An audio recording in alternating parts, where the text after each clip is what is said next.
سفر کے بعد سب سے بڑا گناہ کسی کی دل آزاری ہے۔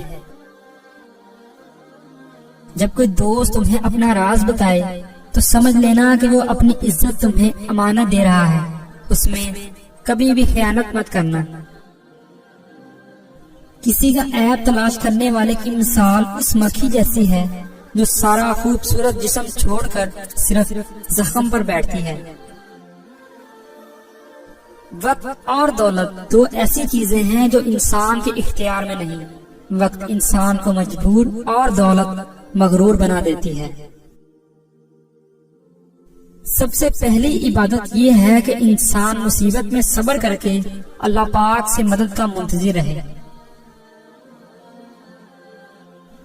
کامیابی حوصلوں سے ملتی ہے، حوصلے دوستوں سے ملتے ہیں، دوست مقدروں سے ملتے ہیں اور مقدر انسان خود بناتا ہے۔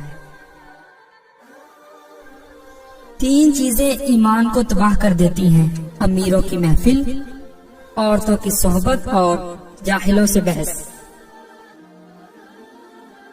جو شخص تمہارا غصہ برداشت کر لے اور ثابت قدم رہے تو وہ تمہارا سچا دوست ہے۔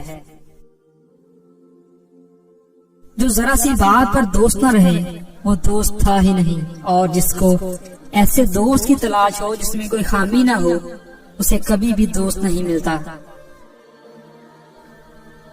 100 دوستوں سے بہتر وہ ایک دشمن ہے جو دل میں نفرت تو رکھتا ہے لیکن منافقت نہیں کرتا۔ ایسی غربت پر صبر کرنا جس میں عزت محفوظ ہو اس امیری سے بہتر ہے جس میں ذلت و رسوائی ہو۔ رشتوں کی خوبصورتی ایک دوسرے کی بات کو برداشت کرنے میں ہے۔ بے عیب انسان تلاش کرو گے تو اکیلے رہ جاؤ گے۔ انسان کے کردار کی 2 منزلیں ہیں: دل میں اتر جانا یا دل سے اتر جانا۔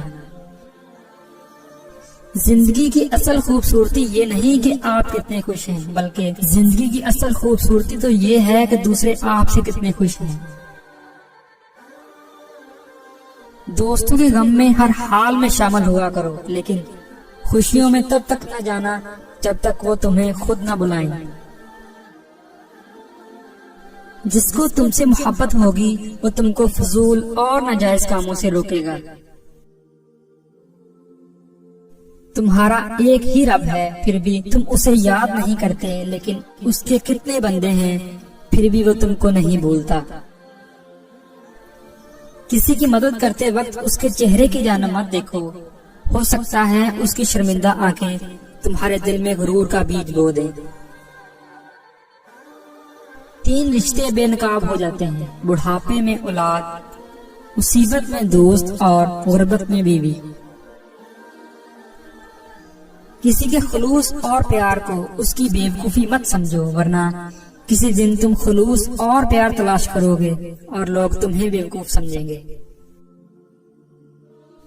زندگی کو بدلنے میں وقت نہیں لگتا، لیکن وقت کو بدلنے میں زندگی لگ جاتی ہے۔